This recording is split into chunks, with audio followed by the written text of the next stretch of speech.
Hello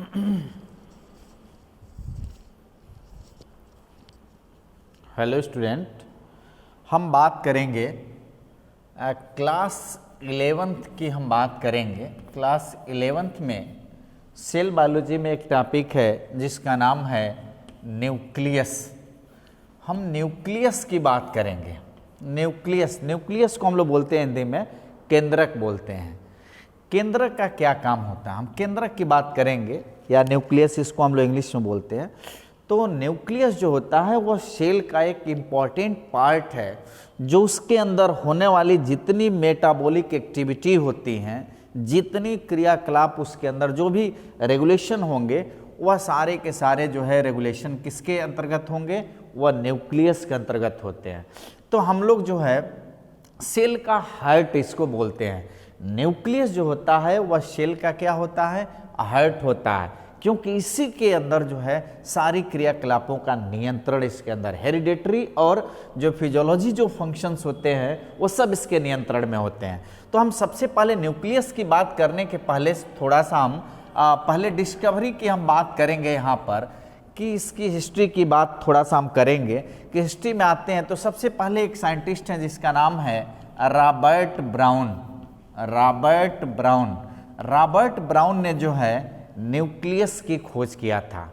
Robert brown ने nucleus की खोज किया था। इसके बाद एक साइंटिस्ट हैं जिसका नाम है स्ट्रासबर्गर। तो स्ट्रासबर्गर ने जो है इन्होंने बताया कि जो भी न्यूक्लियस जो बनते हैं वह प्री एग्जिस्टिंग न्यूक्लियस से ही इसका निर्माण होता है। प्री एग्जिस्टिंग का मतलब ये होता है कि कोई पूर्ववर्ती जो है केंद्रक होता है, उसी से दूसरा केंद्रक क्या होता है, उससे बनता है। ये किसने ये बात बताया था, स्ट्रासबर्गर ने ये बात बताई थी। न्यूक्लियस के रेफरेंस में इन्होंने कहा था। और तीसरे हम साइंटिस्ट की बात करेंगे। एक साइंटिस्ट हैं जिन्होंने क्या किया था, कोशिका के अंदर एक एक्सपेरिमेंट किया था और यह सिद्ध किया था कि न्यूक्लियस जो होता है पूरे कोशिका का क्या करता है, कंट्रोलिंग यानी नियंत्रण का कार्य करता है। तो यह साइंटिस्ट का नाम है हैमरलिंग साइंटिस्ट का नाम है। हैमरलिंग ने एक एक्सपेरिमेंट किया था। एक एल्गल प्लांट है, एल्गल प्लांट की हम बात करेंगे। एल्गल प्लांट का नाम है एसीटेबुलेरिया। इसी के ऊपर हैमरलिंग ने क्या किया था, एक एक्सपेरिमेंट किया था। और उस एक्सपेरिमेंट में उन्होंने बताया था कि जो न्यूक्लियस होता है वह जो है क्या करता है, कंट्रोलिंग का काम करता है। न्यूक्लियस के द्वारा जो है पूरे सेल को क्या किया जाता है, नियंत्रित किया जाता है। यह हैमरलिंग ने अपने एक्सपेरिमेंट में इसको प्रूव किया था।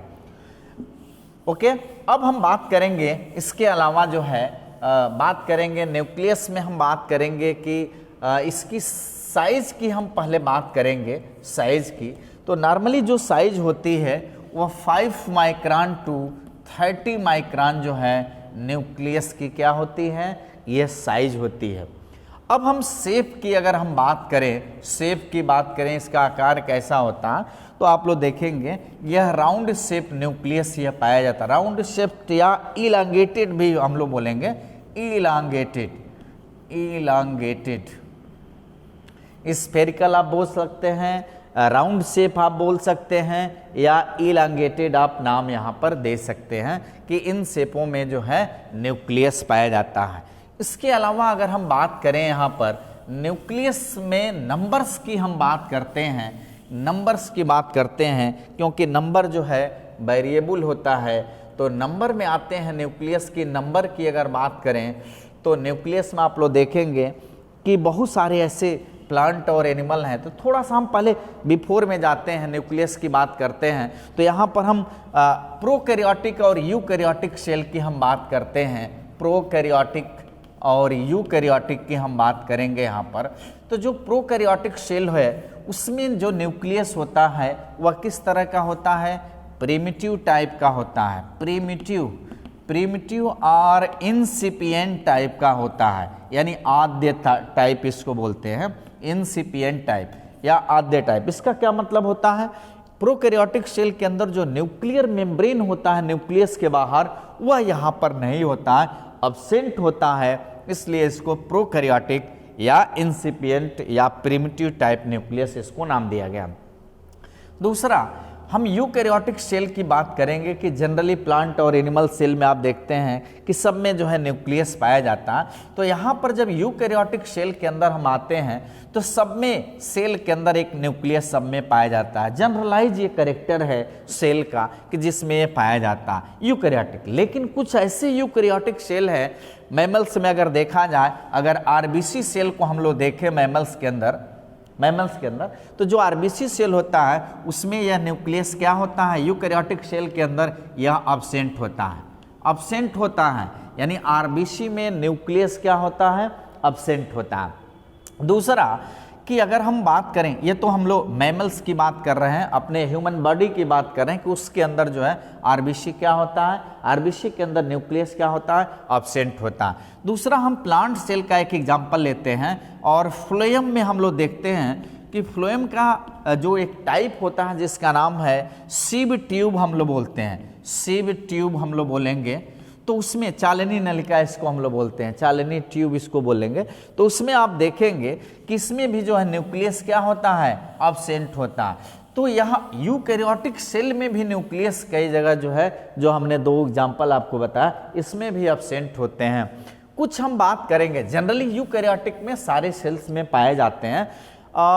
अगर हम बात करें कि मैमल्स के केस में आप लोग जानते हैं कैमल की बात करें और लामा, उसके आरबीसी के अंदर क्या होता है, कैमल और लामा में उसके आरबीसी के अंदर न्यूक्लियस क्या होता है, पाया जाता है। ओके, अगर हम यहीं पर डब्ल्यूबीसी सेल की थोड़ा सा हम जिक्र कर ले, डब्ल्यूबीसी, तो डब्ल्यूबीसी में जो न्यूक्लियस होता है वह जो है फिक्स्ड न्यूक्लियस उसका नहीं होता, उसका शेप हमेशा क्या होता है, चेंजेबल शेप, चेंज होता है, उसका कई शेपों में पाया जाता है।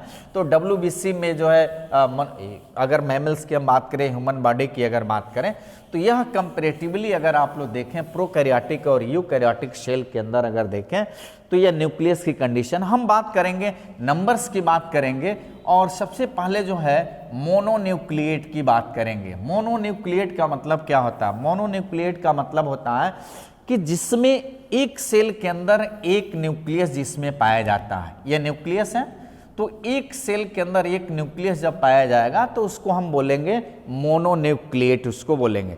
ये जनरली प्लांट और एनिमल सेल में ऐसा कंडीशन आपको मिलेगा, मोनोन्यूक्लिएट की कंडीशन आपको मिलेगी।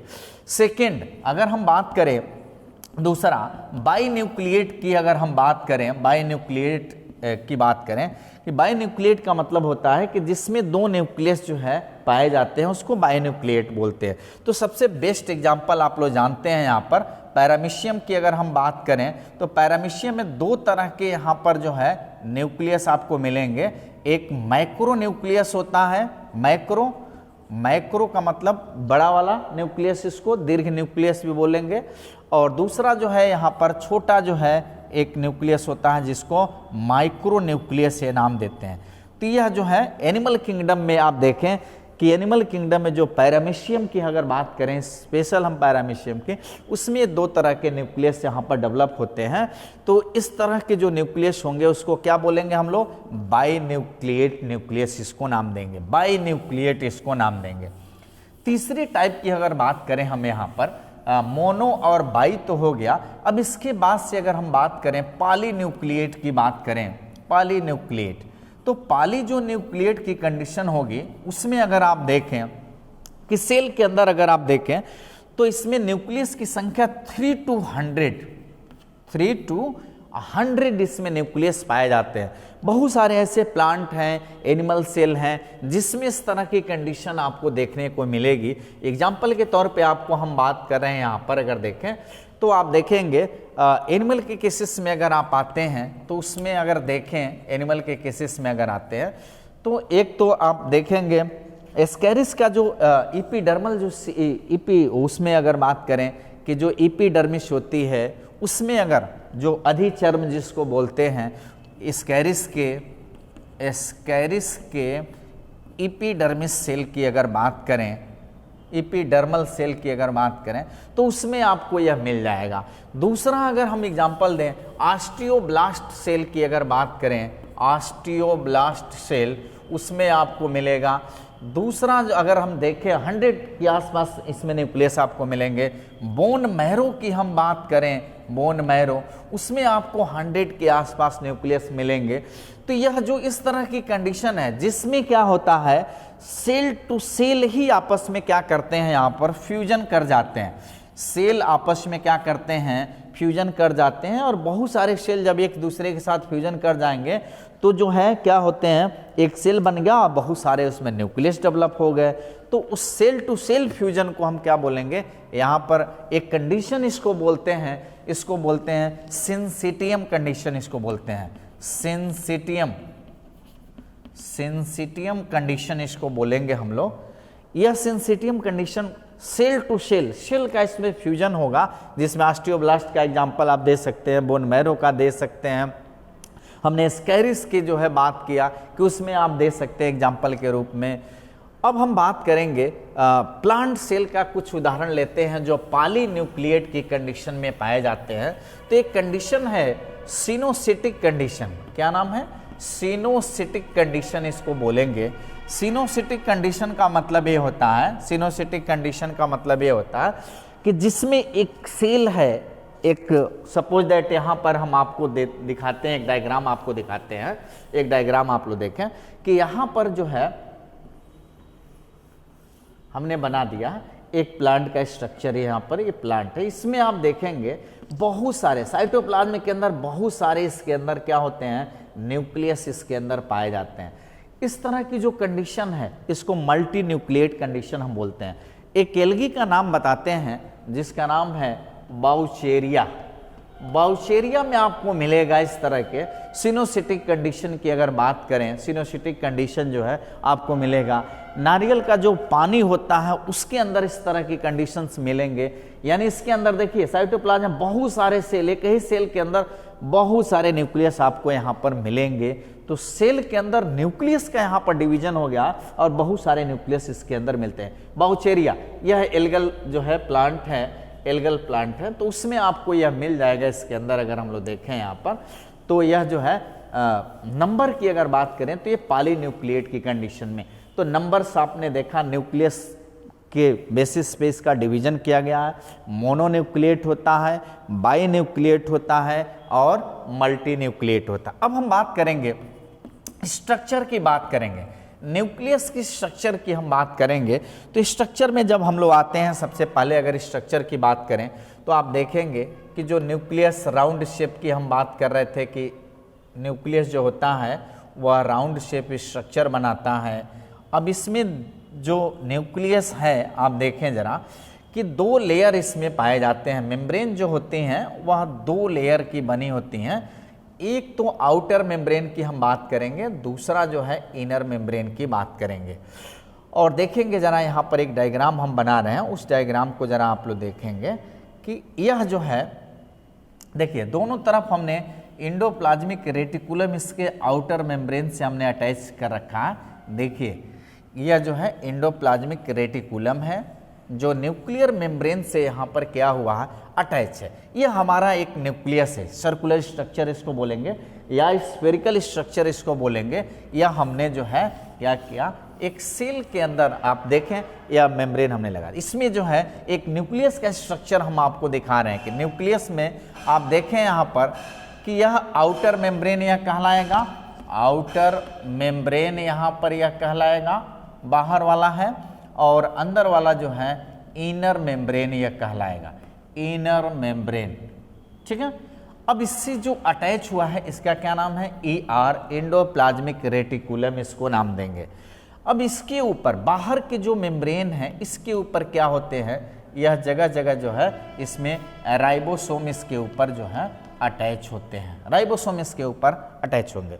अब आप देख रहे हैं कि जगह जगह इसमें पोर डेवलप है। इस पोर को हम लोग बोलते हैं न्यूक्लियर पोर, इसको नाम देते हैं। क्या नाम देते हैं, न्यूक्लियर पोर इसको हम लोग नाम देंगे। अब आते हैं इसके अंदर की बात करते हैं हम लोग। यहाँ पर आप देखें आउटर और इनर मिलकर यहाँ पर न्यूक्लियर मेम्ब्रेन इसको हम लोग नाम देंगे। क्या नाम देंगे, न्यूक्लियर मेम्ब्रेन इसको नाम देंगे। अंदर की तरफ आप देखें यहाँ पर तो यहाँ पर एक छोटा सा यहाँ पर एक पार्ट डेवलप होगा जिसका नाम है न्यूक्लियोलस। न्यूक्लियोलस, अब देखिए न्यूक्लियस के अंदर न्यूक्लियोलस यहाँ पर डेवलप होता है।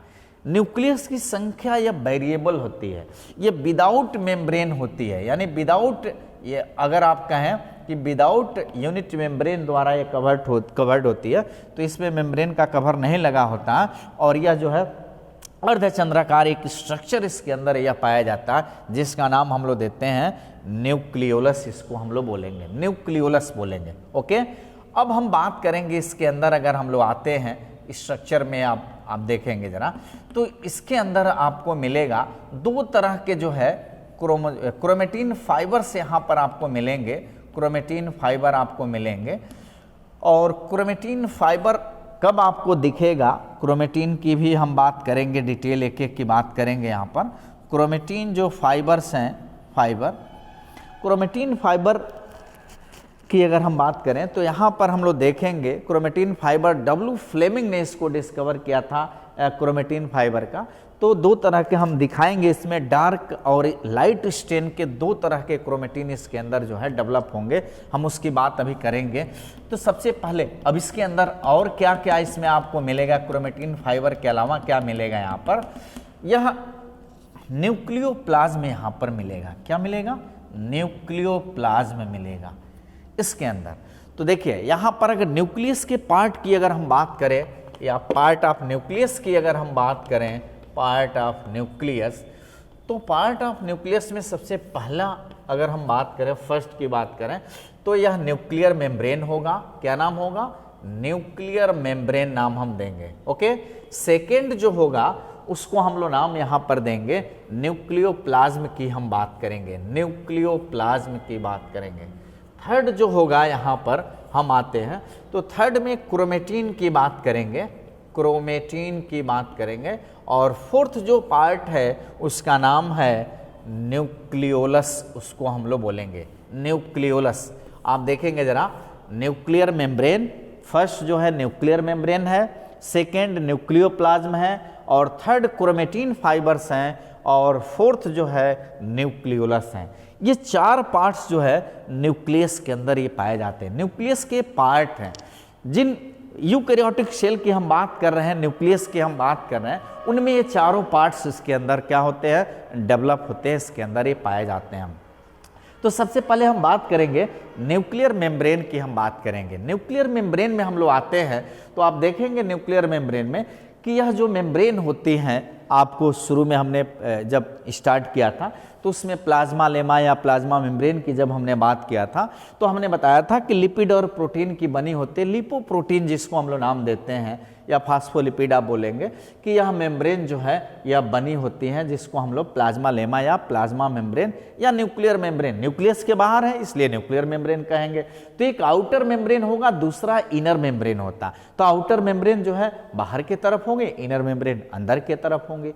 तो जो आउटर मेम्ब्रेन होता है उसके ऊपर क्या अटैच होता है, ईआर, देखिए यहाँ से ईआर अटैच होते हैं, और इसके ऊपर आउटर मेम्ब्रेन के ऊपर जगह जगह जो है राइबोसोम्स इसके ऊपर अटैच होते हैं, रफ पार्ट होता है।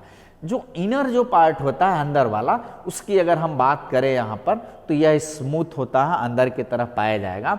अब दोनों यहाँ पर जो मेम्ब्रेन होती हैं उसकी जो थिकनिंग होती है, थिकनिंग का मतलब जो मोटाई होती है वह कितना होता है, 75 एंगस्ट्रॉम होती है, 75 एंगस्ट्रॉम। अब मेम्ब्रेन का वर्क क्या है कि मेम्ब्रेन आप जानते हैं जगह जगह देखिए इसमें पोर यहाँ पर डेवलप होते हैं, यहाँ पर पोर्स पाए जाते हैं जिसको न्यूक्लियर पोर हम लोग नाम देते हैं। यह जो है सेमी परमिएबल मेम्ब्रेन होती हैं। एक्सचेंज ऑफ मटेरियल्स की हम बात करते हैं, या यहाँ पर हम ऑस्मोसिस की बात करते हैं, एंड ऑस्मोसिस की बात करते हैं, एक्स ऑस्मोसिस की बात करते हैं। यह सारे जो है न्यूक्लियर जो मेम्ब्रेन होते हैं उसके थ्रू जो है इसके अंदर ये कार्य किया जाता है।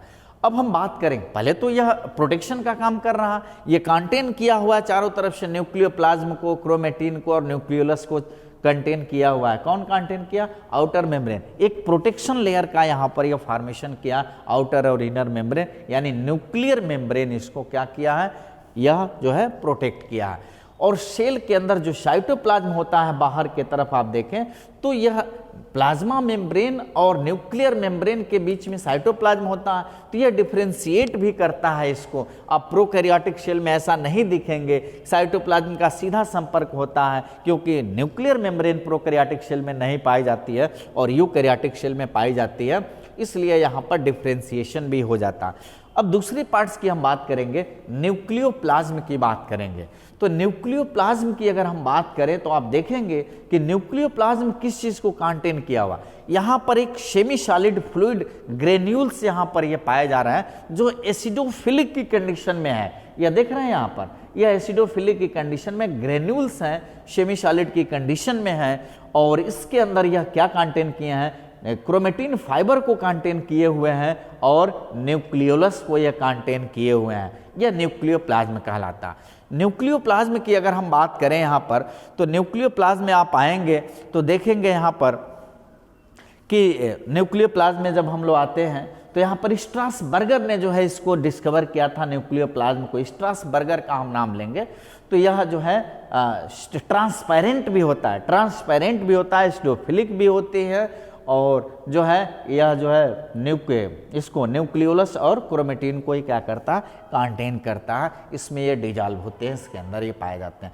अब हम बात करें यहाँ पर अगर आते हैं जो थर्ड पार्ट है उसकी अगर बात करें यहाँ पर क्रोमेटिन की अगर हम बात करें यहाँ पर तो क्रोमेटिन को जो डिस्कवर किया था W फ्लेमिंग ने, यही क्रोमेटिन है दो तरह के। अब क्रोमेटिन में अगर हम यहाँ पर देखें एक चीज़ तो इसको हम लिख देते हैं यहाँ पर देखिए, एक को हम लोग बोलेंगे यू क्रोमेटिन, दो तरह के क्रोमेटिन होंगे। यह फाइबर है, फाइबर का मतलब थ्रेड लाइक स्ट्रक्चर होते हैं। यह इंटर सेल डिवीजन का जो इंटरफेज होता है जिसमें प्रिपरेशन होता है, डिवीजन के लिए सेल तैयार होती है, उस फेज में यह क्या होता है, अपीयर होता है। सेल डिवीजन के पीरियड में जो है इंटरफेज जो स्टेज है उसमें यह जो है थ्रेड लाइक स्ट्रक्चर उसमें क्या होता है, यह दिखाई देता, अपीयर होता। तो ये दो तरह के होते हैं, एक तो यूक्रोमेटिन होता है और दूसरा जो होता है उसका नाम है हेट्रोक्रोमेटिन, उसको बोलते हैं। क्या नाम देते हैं, हेट्रोक्रोमेटिन। यूक्रोमेटिन और हेट्रोक्रोमेटिन दोनों में क्या डिफरेंस है। यूक्रोमेटिन जो होता, ध्यान से सुनिएगा, जो यूक्रोमेटिन होता है वह लाइट स्टेन को कंटेन करता है। लाइट स्टेन का मतलब होता है कि इसका जो कलर होता है वह हल्का होता है, बट जेनेटिकली यह बहुत ही इंपॉर्टेंट होता है। जेनेटिकली का मतलब होता है आनुवंशिक रूप से यह बहुत इंपॉर्टेंट होता है क्योंकि जो हेरिडिटरी का यह कार्य करेगा। और दूसरा हम बताएंगे कि डीएनए से आरएनए बनाने में भी यह मदद करता है, प्रोटीन के फॉर्मेशन में यह मदद करता है, तो डीएनए से एमआरएनए बनाने में मदद करता है। यह लाइट स्टेन का तो होता है लेकिन जेनेटिकली इंपॉर्टेंस इसका बहुत ज़्यादा होता है। यूक्रोमेटिन की हम बात कर रहे हैं। सेकेंड जो पार्ट है हेट्रोक्रोमेटिन, तो यह इनएक्टिव फेज में पाया जाता है। स्टेनिंग इसका कैसा होता है, यह डार्क कलर के होते हैं लेकिन इनएक्टिव फेज में पाए जाते हैं हेट्रोक्रोमेटिन। इसका जेनेटिकल इंपॉर्टेंस इसका कोई नहीं होता है क्योंकि यह जो है वह प्रोटीन सिंथेसिस में मदद नहीं कर पाते हैं। यूक्रोमेटिन वहाँ पर मदद भी करते हैं, इसलिए यह यूक्रोमेटिन जो है एक्टिव होता है और यह इनर्ट फेज में पाए जाते हैं हेट्रोक्रोमेटिन। तो ये दोनों में डिफरेंस है यूक्रोमेटिन और हेट्रोक्रोमेटिन में, याद रखिएगा। अब हम बात करेंगे न्यूक्लियोलस की बात करें यहाँ पर, तो जो न्यूक्लियोलस जो टर्म था, न्यूक्लियोलस जो छोटा सा एक पार्ट है अर्धचंद्राकार जो पार्ट्स की हम बात कर रहे हैं, तो एक साइंटिस्ट हैं जिसका नाम है फोंटानास, हम लोग यूथ बोमेंस हम लोग बोलेंगे, बोमेंस शब्द यूज करते हैं, बोमेंस एंड फोंटाना, बोमेन। इन्होंने ही जो है न्यूक्लियोलस को इन्होंने डिस्कवर किया था। एक छोटा सा पार्ट होता है, विदाउट मेम्ब्रेन ये होती हैं और यह जो है स्फेरिकल होता है। एसिडोफिलिक इसका भी क्या होता है, नेचर होता है। यानी एसिडोफिलिक का मतलब एसिडिक कैरेक्टर इसके अंदर इस तरह के पाए जाते हैं, अम्लीय जो है गुण इसके अंदर पाया जाता है। और यह न्यूक्लियर एक तरह का ऑर्गेनाइजर के रूप में कार्य करता है।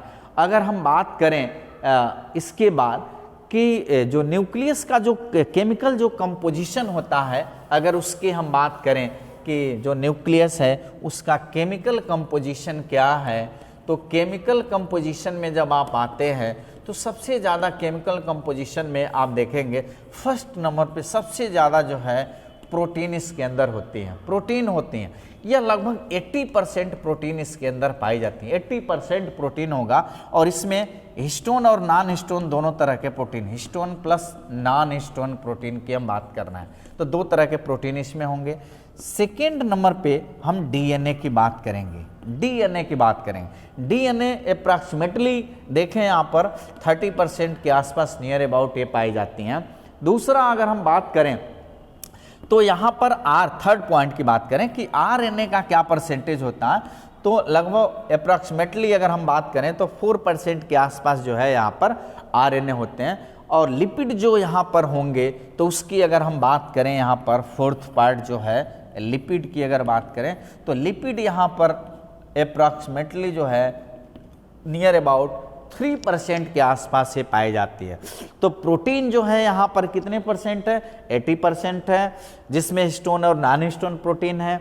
डीएनए में कितना है, 13% है। और आरएनए कितना है, 4% है। लिपिड कितना है, यह 3% है। यानी टोटल यह 100% हो गए। यह जो है केमिकल कंपोजिशन ऑफ न्यूक्लियस, इसको हम लोग नाम देते हैं। ओके, दूसरा अब इसके बाद हम लोग बात करेंगे कि इसके फंक्शंस की बात करते हैं। न्यूक्लियस के फंक्शन में दो इम्पॉर्टेंट फंक्शंस हैं, दो इम्पॉर्टेंट जो फंक्शन है उसमें पहला फंक्शन है कि यह क्या करता है, मेटाबॉलिक एक्टिविटी का कार्य करता है। मेटाबॉलिक एक्टिविटी का कार्य करता है न्यूक्लियस, यह पहला जो है एक्टिविटीज का कार्य करेगा यहाँ पर, मेटाबॉलिक एक्टिविटीज। सेकेंड जो कार्य है यहाँ पर हेरिडिटरी का कार्य, यहाँ पर अगर हम लोग देखें हेरिडिटरी का कार्य, वह यहाँ पर न्यूक्लियस जो है, क्योंकि न्यूक्लियस के अंदर यह क्रोमेटिन फाइबर्स होते हैं जो इम्पॉर्टेंट जो है यहाँ पर जो है भूमिका निभाते हैं। क्योंकि यह जो है यह ट्रांसमिशन जो होता है कैरेक्टर का one generation to next generation, उसमें भी ये पार्टिसिपेट करते हैं। तो एक तरह का कंट्रोलर होता है हमारा न्यूक्लियस जो होता है, वह कंट्रोलर का कार्य करता है। सेल के अंदर जो है इसका इम्पॉर्टेंट रोल है, पूरी कोशिका का नियंत्रण करता है। ओके।